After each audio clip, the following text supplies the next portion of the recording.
Sarah, you're in luck, Anna said, winking playfully at her colleague. In what way? Sarah asked, surprised, as she fastened the last button on her medical gown adorned with daisies. Sarah couldn't stand boring white gowns, so she personally bought something cheerful for herself. It's more pleasant for the patients, they won't be scared of the white coat, and it's more calming for me, she used to say. You've been assigned to Mr. Inigo's ward, that wealthy man. If he likes you, he'll reward you generously. Someone from our staff mentioned that. You've lucked out today, Anna explained. What's he doing in our clinic, if he's so wealthy? Couldn't he find a better place? Sarah wondered. It's not about that, he's just friends with our chief physician. Seems like they're childhood friends. He comes here sometimes to take care of his health. Heart issues or nerves, something like that. I don't delve into it, Anna replied. I'm not sure if I'm lucky. I can't stand those wealthy egotists who expect everything to be perfect, from their bedsheets smelling like mountain air to having a perfect nurse to administer their injections. I know them, I've dealt with them before. You think I came here for what? Because dealing with patients here is simpler, without all the hassle, Sarah expressed her thoughts. Don't worry, this guy is actually nice. The girls wouldn't have said so without reason. Go on, take your post, friend, Anita smiled, grabbing her green folder with the doctor's orders and leaving the nursing station. Mr. Inigo, a senior, was settled in a private room. There were only 2 such rooms in the clinic, and they usually remained empty. Who needs to pay extra, even for comfort? Not that type of clientele. Good morning, Mr. Inigo, Sarah greeted the patient. My name is Sarah. I've been assigned to take care of you. Hello, Sarah. I'm glad such a lovely girl is taking care of me. Ready to obey any orders, swallow bitter pills, endure injections, he said, a faint smile touching his lips. Very well, Mr. Inigo. So, you'll be recovering quickly, Sarah replied. Don't be so formal, just call me Gustavo, the patient insisted. How are you feeling? The nurse asked sympathetically. Not very well. My heart keeps reminding me of its presence, it aches. As if it might stop altogether, Gustavo sighed. Don't worry, let your heart keep beating, it's too early for it to stop, far too early. Let me give you a vitamin shot, and then you can rest, Sarah comforted him. Thank you, Sarah. It's a beautiful name. It was my late sister's name, Gustavo added. Sarah administered the injection to her patient without further words and bid farewell. That guy doesn't look sick, Sarah thought as she walked down the corridor. People with heart issues usually don't act like this, they're not in the mood for jokes. And he's smiling and being polite. She dismissed the thought. People are different, some panic over a scratch, thinking they're dying, while others smile despite being riddled with wounds. Keep a close eye on the old man, Sarah, the chief physician caught her in the corridor. He's a friend of my late father, and he's just a very good person, utterly unhappy and lonely now. His daughter left him for some remote town with her crazy artist.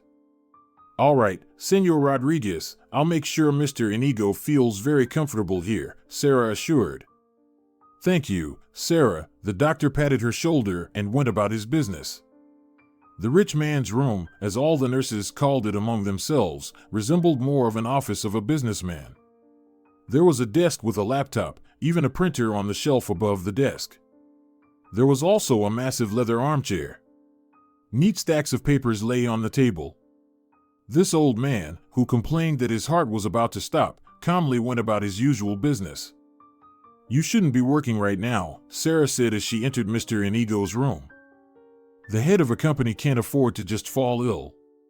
Everyone always needs something from a poor old sick man, he chuckled softly. Travel agency Minerva, Sarah read quietly from one of the documents. Beautiful name. That's my daughter's business, Gustavo sighed sadly. She chose that reckless artist over me and her comfortable life. Maybe she just loves him? Sarah cautiously suggested. When you love someone, wealth doesn't matter, as long as you're with that person. You're probably right, kiddo. Not everything can be measured in money. I just realized it too late. Too late, the man responded with a tinge of pain and hopelessness in his voice. Sarah didn't know what to say. There was such pain and despair in the man's voice. She handed Mr. Inigo his pills and a glass of water. He drank obediently and turned away from the nurse. Sarah left the room with a heavy feeling in her chest. I wouldn't be myself if I didn't find out what's going on with this old man, she thought, heading down the corridor. As usual, she had a lot to do. One day, Sarah managed to uncover something that turned the lives of several people, including her own, upside down. In Mr. Inigo's room, there was a bathroom, and from there, one could access both the patient's room and a special utility room where various supplies were stored. Only staff had access to it. Sarah, always a girl with a sense of humor, as her patients loved and her colleagues appreciated, quickly slipped into the utility room, as she called it. Sarah cracked open the door to the bathroom and listened intently. "Gustavo, my dear, what are you planning?" Senor Rodriguez was saying. "Filippo, my boy, I have to try. The main thing is to spread the rumor. That's my job. The guys are waiting for orders to start this advertising stunt. Gustavo Inigo is on his deathbed. He has only one wish, to see his daughter. Does it sound convincing?" Gustavo asked. "It does. But will Minerva rush to say goodbye to her poor daddy, whose heart is hanging by a thread and about to fall out of his chest?" the doctor chuckled. "I don't know about that. My daughter has always been sensitive and kind." "I can only hope for that," Gustavo replied. "Yeah, so sensitive that she ran away with her artist and didn't care about her father," the doctor said. "You know, I'm to blame for that myself.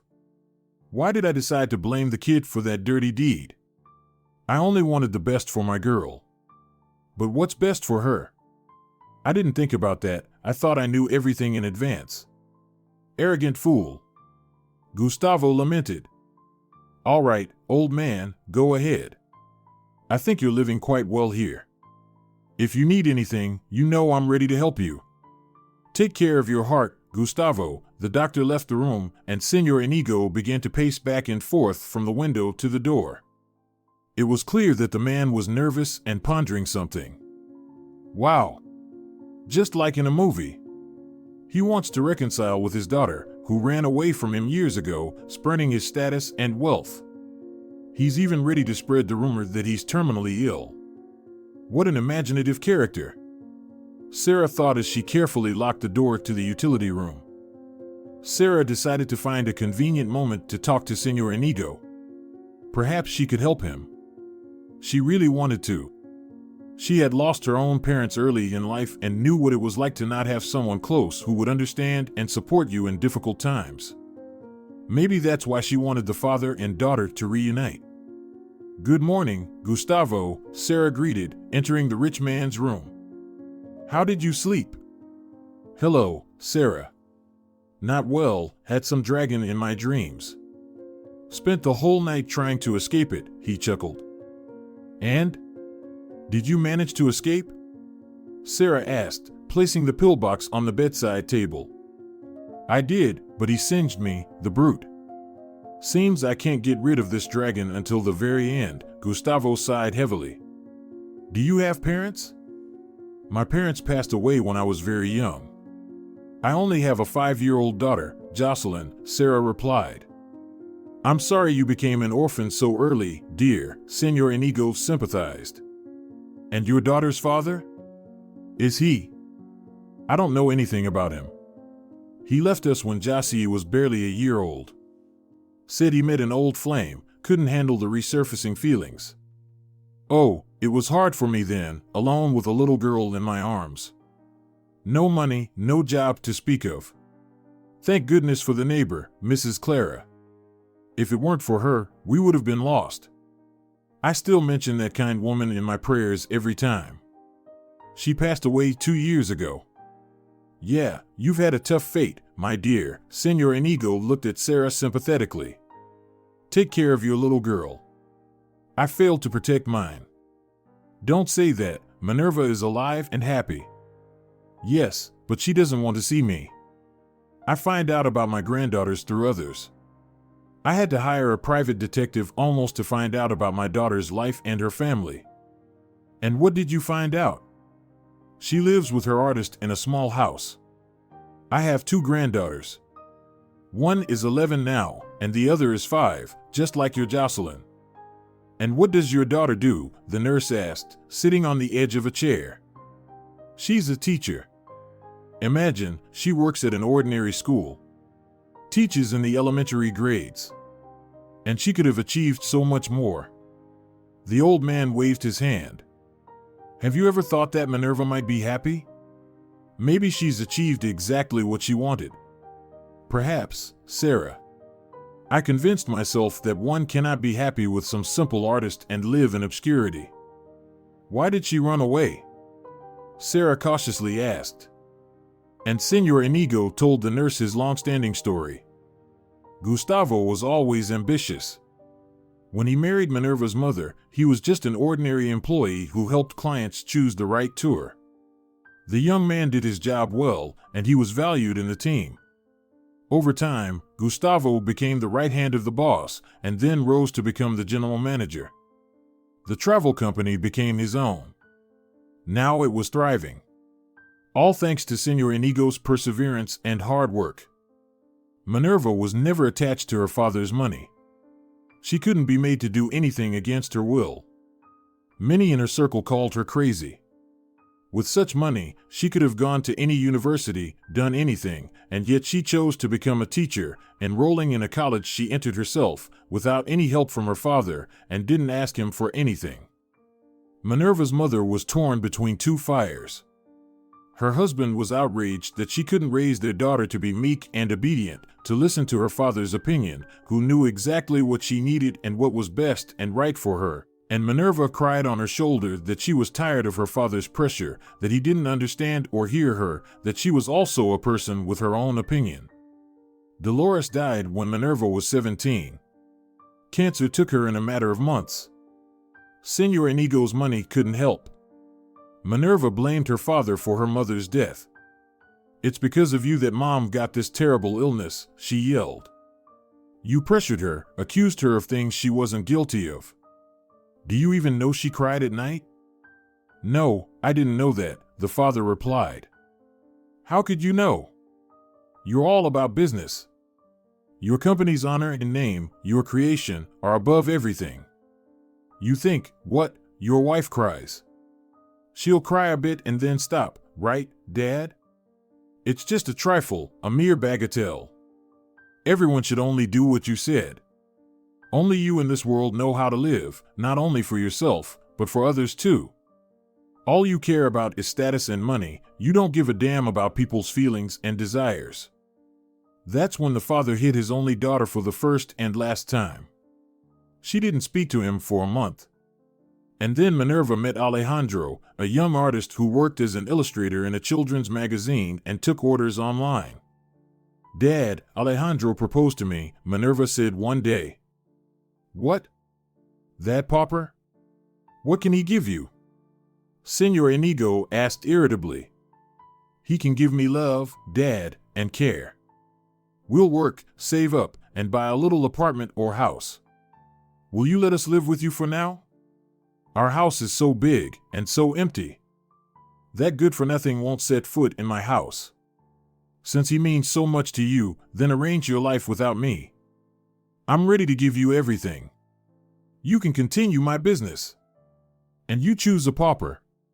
This artist who will be a wreck by 40. I know these people in creative professions. Not one of them has ended their life normally. You know, Dad, I don't want to continue your business. I want to continue my business. My path is to teach children, to show them that in life, you need to achieve everything yourself, that life is multifaceted and beautiful. Minerva, that sounds too lofty. Get down to earth, look around. Yes, you need to achieve everything yourself, but not in a school, as an elementary school teacher. And where then? In a travel company, huh? Yes, at least in a travel company. Only a strong business can provide you with a carefree old age and comfortable living conditions. You know, I'd rather live my whole life in poverty, but with the person I love, than with a father who dictates every step to me and wants to make me unhappy by forcing me to work in a field that my soul doesn't resonate with. I'm leaving to be with Alejandro. Where are you going? To live in squalor with that tramp, the father boiled with anger. He rents a room on the outskirts of town. That's where we'll live. So that's where you'll live, on the outskirts. You won't find happiness in the city center. Minerva didn't say another word. She gathered the essentials and quietly left. Senor Inigo waited for a few days. But a month passed, and his daughter didn't return. Then the desperate father resorted to extreme measures. He decided to separate his daughter from this artist, Alejandro. He decided to frame him for a dirty deal, drug distribution. He had enough connections, so it was easy for him. But Gustavo didn't have the chance. That day Minerva came home. She wanted to reconcile with her father, convince him that she and Alejandro loved each other and wanted to be together, but she didn't want to be in conflict with her father. When she entered, her father was on the phone. He was discussing that very dirty deal he was planning to entangle her beloved in. Minerva rushed out, forgetting the box of chocolates she brought with her on the table. That same night, the young couple left the capital for a small seaside town. Since then, the daughter stopped all communication with her father. She simply erased him from her life. It wouldn't have cost Gustavo anything to find her, or even to kidnap her if he had wanted to, but he realized that Minerva wouldn't give in. It was her choice, and he simply had no right to impose himself, let alone interfere in her life. True, it was too late. How to regain his daughter's trust? Senor Inigo had no answer to this question. Perhaps, now it was the most difficult question in his life. This same question haunted him now. That's why I decided to commit this foolish act, to fake my terrible illness, Gustavo said bitterly to Sarah. She sat silently but listened very attentively. It was evident that her whole being responded to this sad story. What do you expect from your daughter? Sarah suddenly asked. That she will come and forgive you, throw herself into your arms? What? I don't know, my girl, I really don't know. I realize I was a terrible husband and father, selfish and stubborn, but I don't want to die without hugging her, my Minerva, and my granddaughters. Imagine, they were born and almost grown up, without me. I didn't see how they started to walk, talk, what they lived for all these years. Gustavo covered his face with his hands, his shoulders trembling. Sarah understood that he couldn't hold back tears anymore. Tears of bitterness and longing, of his own helplessness and the futility of past quarrels and grievances. Maybe you'll think I'm crazy, but you need to make sure your daughter doesn't know it's you. You need to go there, to that, as you say, godforsaken town, and settle nearby their old house. You need to befriend her again, earn her trust and love. It will be love not for her father, but for a lonely neighbor, kind and caring. Only if you really want this, you'll have to become that kind neighbor, not just seem like it, but be it. You'll have to truly accept your son-in-law because he's Minerva's beloved. Are you ready for that? Sarita, where did you get such wisdom? You're not even 30 yet, Senor Inigo marveled. I'm 31.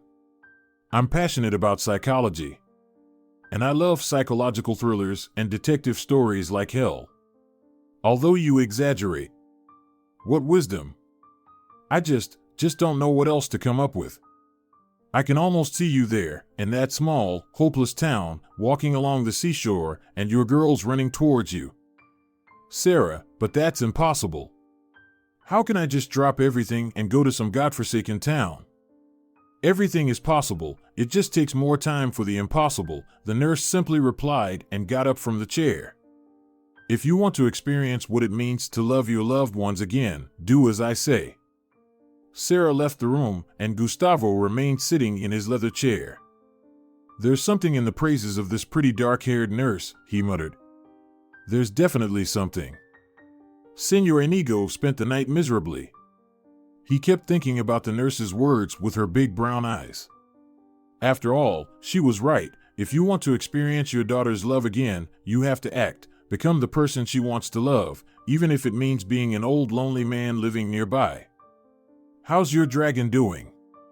Sarah asked as she entered her patient's room the next morning.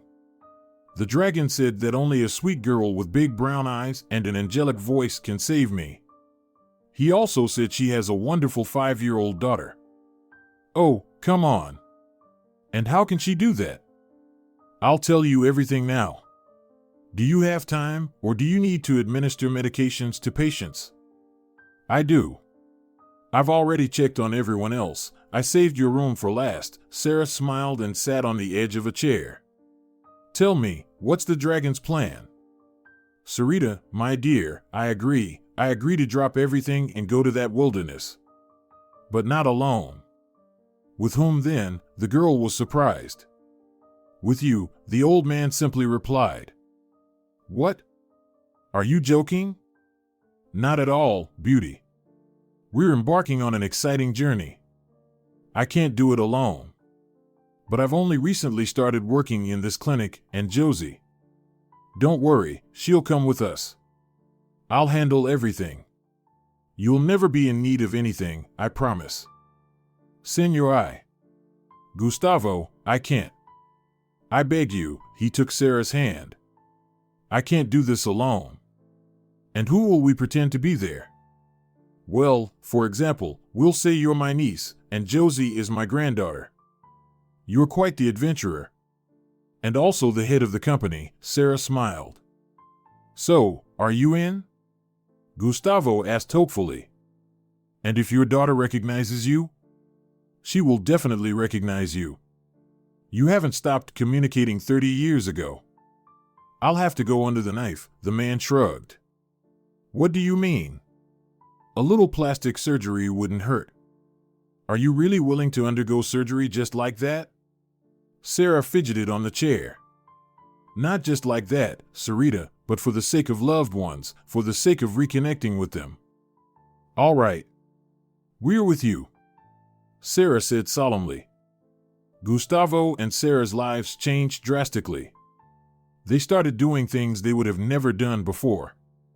He left the clinic, explaining to Filippo that he changed his mind about pretending and making a scene on the internet, delegating his affairs to a temporary deputy, attending some procedures, preparing for plastic surgery. Gustavo certainly didn't plan to become a completely different person, but he still aimed to change something in himself that would prevent Minerva from recognizing her father. Let her think he resembles someone, but not him. Sarah had her own affairs. She quit the clinic, although she really enjoyed working there. It was a big surprise for the team. For the girl, it was also a big surprise, but she had no other way out. She had already promised Gustavo to help. Sarah understood that if she didn't do this, the feeling of guilt would suffocate her. Who else would help this confused man? Sarah had some inexplicable feeling. It seemed to her that something very good and wildly interesting was about to happen, so she prepared for the trip to the small seaside town with special trepidation. To be honest, she was fed up with the hustle and bustle of the capital, the crowds of people, the streams of cars, and the never-ending noise even at night. Jocelyn happily accepted the news that they were going to a seaside town, although Sarah was afraid that the girl would start protesting and wouldn't want to change her usual life. Josie immediately accepted Gustavo and started calling him Grandpa. Almost everything was ready. One late evening, Gustavo appeared at the doorstep of their apartment. My girls, we're leaving the day after tomorrow morning. Are you ready? Yes. Ready. Josie jumped up and down in excitement. And will you put a pool there? A big inflatable one? Sweetie, we haven't even moved yet, Gustavo started. You'll have a pool, I promise. That was the most important thing for the girl at that moment, so she ran off to collect her toys.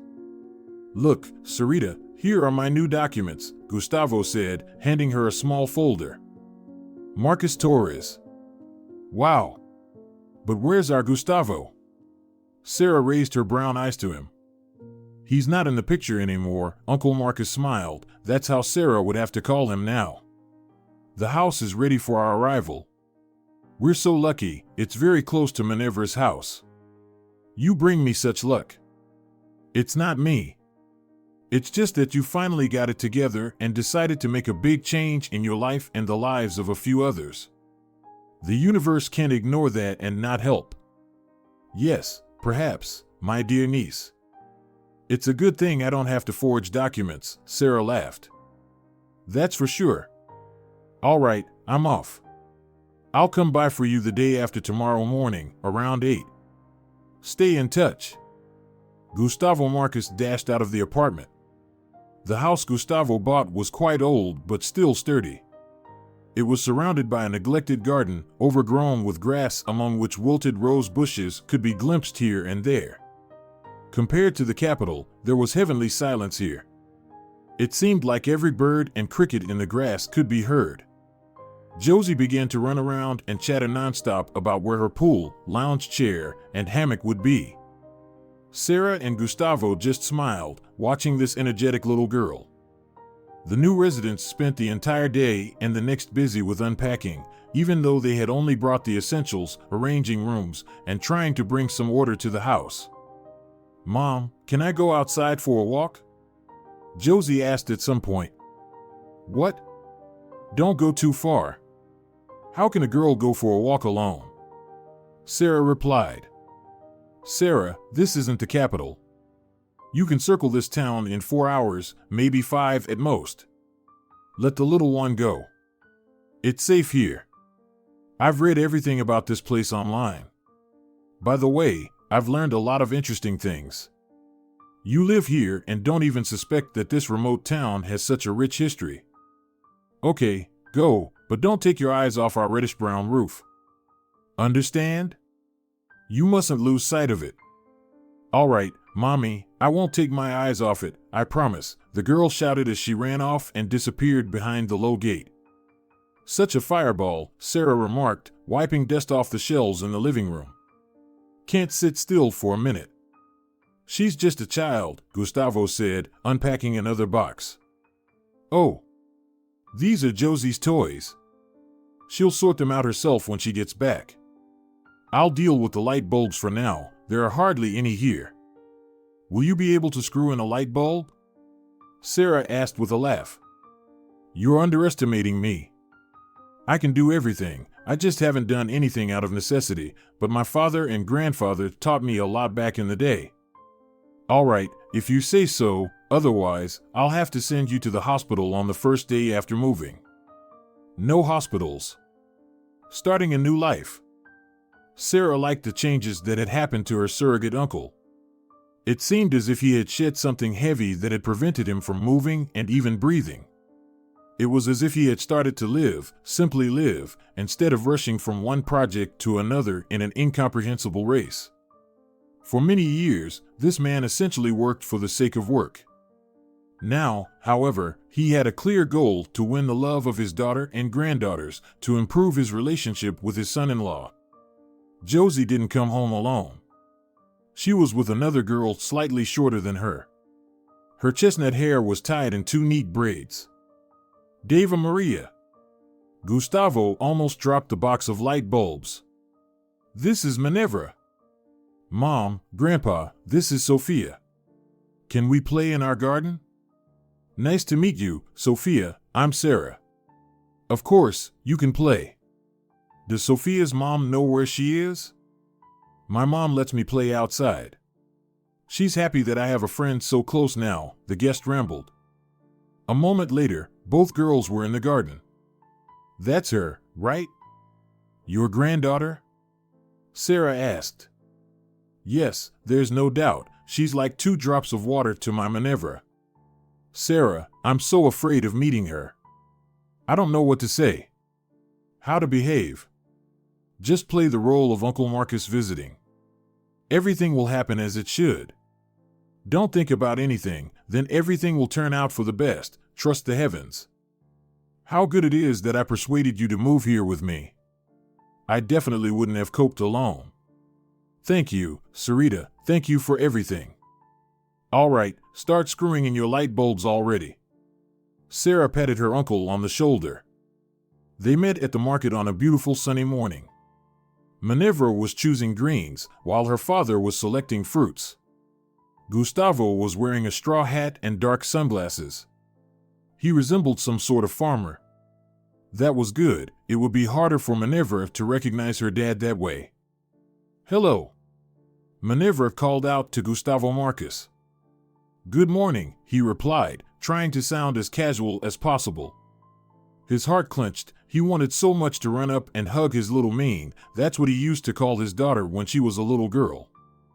"You moved into the house with the red roof about a week ago, right?" Minerva asked, stepping a little closer. "Yes, that's correct.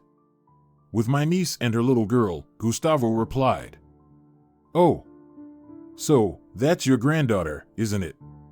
"Such a lovely, cheerful girl, Jocelyn," Minerva exclaimed. "That's right, she is. Have you met her?" Gustavo asked.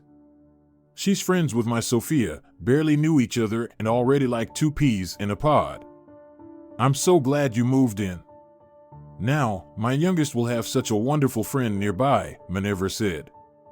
"Yes, Sarah and I are very happy too. You should come over for tea sometime. We're neighbors after all. You can tell us about local traditions," Gustavo smiled. "Absolutely. We'll definitely come. See you later." The young woman slipped her greens into a bag and almost instantly disappeared from view. Gustavo didn't even have a chance to say goodbye. Yes, he remembered, his daughter had always been like that, restless and energetic, but at the same time, the best student. He walked back to his old new house with a bag of fresh fruits. "Did you get bread?" Sarah asked. "Huh? Oh, I forgot about bread, sorry. I'll go back and get some now," Gustavo replied. "What's wrong with you? You seem off," Sarah asked. "I saw her, Sarita. I even talked to her, can you imagine?" Gustavo said. "You met Minerva?" Sarah quickly wiped her hands with a kitchen towel and hugged her uncle. "Yes, Minerva," Gustavo replied, hugging his niece back. "I almost ran to her with open arms, barely held back. My heart was racing. I've never felt like this before. I even invited them for tea. I told you, you've just started living, not chasing after the success of your company," Sarah said, stepping back slightly. "I'm so happy for you. Everything will be fine, I can feel it. Thank you, my hazel-eyed girl, thank you 1,000 times." Tears welled up in the old man's eyes. He pinched the bridge of his nose with 2 fingers, as people do to keep from crying. "I'll go get the bread myself, and you make the coffee. You're great at it." "I'll be right back." Sarah grabbed her purse and quickly headed for the exit. The Alvarez family arrived in full force. Everyone quickly got acquainted and started setting the table together. "You have such a nice uncle," Minerva said as she and Sarah were cutting the pie in the kitchen. "Yes, Uncle Marcus is very good. He can be a bit naggy sometimes, but overall, he's a great guy," Sarah smiled. "You know, when I look at him, my heart starts beating faster. I can't even explain it. It's like I've met my soulmate." Minerva trailed off. "It happens. So, we'll be good neighbors," Sarah said. "Yes, exactly. Have you found a job yet?" Minerva asked. "Not yet, to be honest, I haven't even tried yet." "Is it hard to find work here?" "Well, it depends. Do you have a profession?" "I worked as a nurse in cardiology." "Really? There's just been an opening for a school nurse. Do you want me to talk to them about you?" "Yes, I would be very grateful. A school nurse is better than nothing. We have a wonderful administration here, and the staff is great too." "That's great. My Josie is starting school this fall. And my Sophia too," Minerva exclaimed enthusiastically. "I wish they would put them in the same class. Otherwise, my Jocelyn won't survive being separated from Sophia. Don't worry. I have some influence at our school, so I'll sort everything out. Let's go, everyone's been waiting for the pie." They drank tea, joked a lot. The men were discussing something, planning to have a barbecue next time. Leticia, Minerva's older daughter, was telling the girls something. They looked at her with mouths agape, holding their breath. The most interesting thing about these gatherings was that nobody had to think about what to say or how to say it. Everything just flowed naturally. It was simply fun and pleasant to sit together in the living room, eating treats and chatting about various things. "Where did you move from?" Alejandro suddenly asked. There was an awkward silence. "We ran away from the capital," Sarah suddenly spoke up. "We got tired of the noise and the expensive life, so we dashed here, to the seaside, for peace and greenery." "Wise decision," Alejandro praised. "The hustle and bustle of the capital is real poison for me. Whenever I go there on business, I come back home exhausted." "I haven't left our little paradise for ages," Minerva joined the conversation. "And I don't feel the urge to. In my youth, I thought our capital was the best place on earth." "Yes, everything changes." As they bid farewell to the Alvarezes, Sarah hugged each of them. "Come visit us," she said to Leticia. "Your little sister often comes over." "Thanks, I will. Besides, Don Marcus promised to help me with math," the girl laughed. "You too, drop by, Sarah, let's chat. And I'll talk about your job. Come over and we'll discuss it." "Yes, I'll definitely drop by." That evening, Josie fell asleep quickly. Sarah didn't even have to read her a bedtime story. After tucking her daughter in, she went to the kitchen to have a glass of water. She found Gustavo there. He was sitting at the table, staring out the window. The kitchen was illuminated by the round-faced moon, casting its silver glow on the leaves of the trees in their garden. "Can't sleep?" Sarah asked softly as she sat down on a chair next to him. "Yeah, old man's insomnia," the man chuckled. "It's a full moon tonight. I always sleep poorly during a full moon." "Really?" "I've never paid attention, whether it's a full moon or not. I tell you, I'm getting old. Can't do anything about it." "How do you feel about being with your daughter, son-in-law, and granddaughters? Do you still think Alejandro is a freeloader and a scoundrel who won't end well?" "Sarah, stop teasing me. I've realized I was wrong." "Good for you, Uncle Marcus. Keep it up. You're quite the actress." "We fled the capital's noise. We wanted peace. You shouldn't have gone into medicine, you should have pursued acting." "I had to say something. We didn't even discuss it beforehand. I saw you there, silent as a fish, so I had to take matters into my own hands. I think it turned out very plausible. Imagine, Minerva wants to talk to the school administration and get me hired as the school nurse. Cool, huh? Why do you need to work? I promised you wouldn't need anything. I owe you so much. You don't understand a thing, Uncle. You and I are, after all, just ordinary people. We need work. If I were you, I'd consider a job as a minibus driver or something similar. Otherwise, it's too suspicious where we get the money from if neither of us works, and we're raising Jocelyn. You're right 1,000 times, my wise niece. Where did I find such a clever girl like you? You know, I found myself in the same place you did, my dear uncle. You know, Sarah, sometimes I really feel like you're my niece, and Josie is my granddaughter. And I really like it here. I can't understand how I lived in the capital all my life. They stayed up past midnight. It felt so good to talk about what was on both their minds on this moonlit night. The garden through the open window seemed magical, as if a fairy with transparent wings would flutter from a branch any moment, or a group of gold-seeking gnomes would appear in the clearing. Beauty and silence. What else do you need for happiness? For true human happiness. Minerva couldn't sleep on this magical night. Tired of tossing and turning, she got out of bed and went into the small courtyard, settling into a wicker chair and lost in her thoughts. The young woman thought about her father. They hadn't seen each other for 17 years, long 17 years. How was he living? Did he remember his only daughter? She knew almost nothing about her father. Sometimes there were mentions online, but mostly about his company. It still bore the name Minerva. Why did he treat her and Alejandro like that? Why did he want to put him in prison for life? Didn't he understand that she loved him and still loves him? Minerva felt sorry for her father, alive, successful, but so tangled in his judgments that he couldn't simply enjoy living and loving his family. Minerva still loved her father, despite the terrible, despicable act he almost committed. The young woman often thought about writing to him or going straight to the capital, to her native home where she was born and raised. But she was afraid. She feared that her father would reject her, kick her out, and curse her. What if he had a woman and maybe even a child now? When they parted, he was just over 50. So Minerva never attempted to contact her only blood relative. Now, with these new neighbors arriving, Minerva was even more considering whether to visit her father. Yes, I will go and talk to him.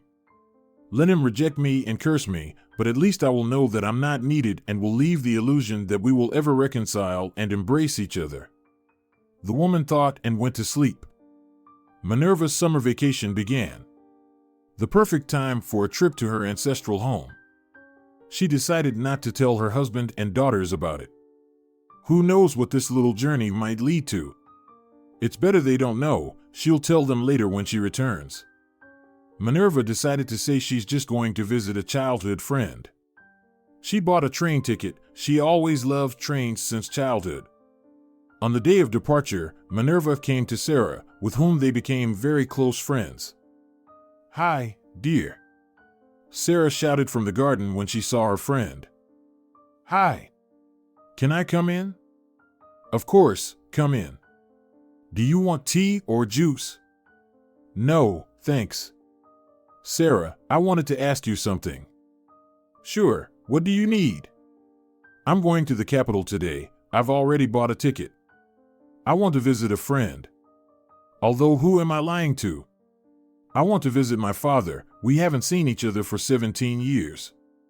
That's what I wanted. I can't live knowing that he's somewhere out there, and I can't even talk to him. What if he needs help? You know, I decided, let him kick me out rather than speculate whether we can fix things or not. I may still be angry with him sometimes, but he's still my biological father. I have no one else left from my family except Alejandro and the girls. How can I help you?" asked a slightly pale Sarah. "Are you okay? You look a bit pale." "Everything's fine, probably just the heat." "So what did you want to ask?" "Oh, yes. Will you watch over my girls? Alejandro had to leave urgently on business, and then there's my trip. I'm afraid to cancel it. I might not dare to do it later." "Yes, of course, I'll watch them, don't worry." "When are you leaving?" "I need to be at the station by 6. The train leaves at 6:30. 3:30, Sarah muttered quietly. "What?" Minerva asked. "Nothing, I just said it's 3:30. "Okay, I'll run. I need to do something before I leave. I plan to be back tomorrow." "Okay, Minnie, go ahead. If the girls are with you, let them come here. I made homemade lemonade." "Yes, I'll tell them." "Thank you, Sarah, you're so kind." Sarah's head turned into a cauldron with some potion. Thoughts boiled, spilled out, but nothing valuable was born. How to stop Minerva? If she's ready to meet her father, what's the point of waiting? She must tell her the whole truth. But what if she ruins everything? Oh God, what to do? How to arrange everything? Minerva had 3.5 hours left before her departure. She needed to think faster. "You don't look too good, my girl," Gustavo said, concerned, tearing himself away from the tablet where he read the news every morning, afternoon, and evening, as if on schedule. "Uncle, Minerva is going to visit her father," Sarah blurted out. "What? How did you find out?" "She told me herself. If you haven't noticed, we've become very good friends." "So, she still loves you, you old hypocrite." "Act." You have to tell her the truth. If you don't do it now, her heart will simply break. Then there will be no turning back. Minerva will shut down and try to forget about you forever. What do you suggest? Wiping his sweaty palms on his trousers, Senor Hidalgo asked. I suggest telling Minerva everything right now. You have to do it yourself. Come on, go. Tell the girls to come here, that I'm waiting for them with lemonade and popcorn, and you talk to your daughter. Sarah, I'm scared, Gustavo said somewhat childishly. Don't be afraid, she loves you and is really looking forward to hugging you, believe me. And here come the girls. It's the perfect time. Go. Sophie, Josie, and Letty entered the house, discussing something lively and laughing. Gustavo walked towards his daughter's house on wooden legs. What to say? How to even begin? And what if she doesn't want to listen to him, if she hates him for another deceit? Don Marcus, is something wrong? Minerva asked anxiously, meeting him at the gate, where she was loosening the soil in the flower bed with small blue flowers. She was trying to calm herself before the important trip. No, Minerva, I mean, something happened. Many years ago. What are you talking about? About us. About you and me. Back then, 17 years ago, I made a lot of mistakes, but I paid for them, believe me. I lost so many years of love and joy. I'm guilty, my dear, very guilty. Before you and your mother. Dad? Is that you? But why all this theater? How did you come up with being Don Marcus? It's not me who came up with it, Minnie, it's Sarah. Who is she? Your mistress? No. What are you saying? Sarah is a nurse from the clinic where I was recently hospitalized. Are you sick? No, darling, let's go inside. I'll explain everything to you. It's a long story. They sat at a small round glass table in the kitchen. A father and daughter who had been separated for 17 years. They both had run out of tears of longing and tears of joy. So they just held each other's hands and remained silent. You know, Dad, I wanted so much to meet you, but I was so afraid that you would reject me, Minerva said quietly. Minnie, my dear, I was also afraid to intrude into your family after what I almost did. Thank God you came to me that day. Forgive me.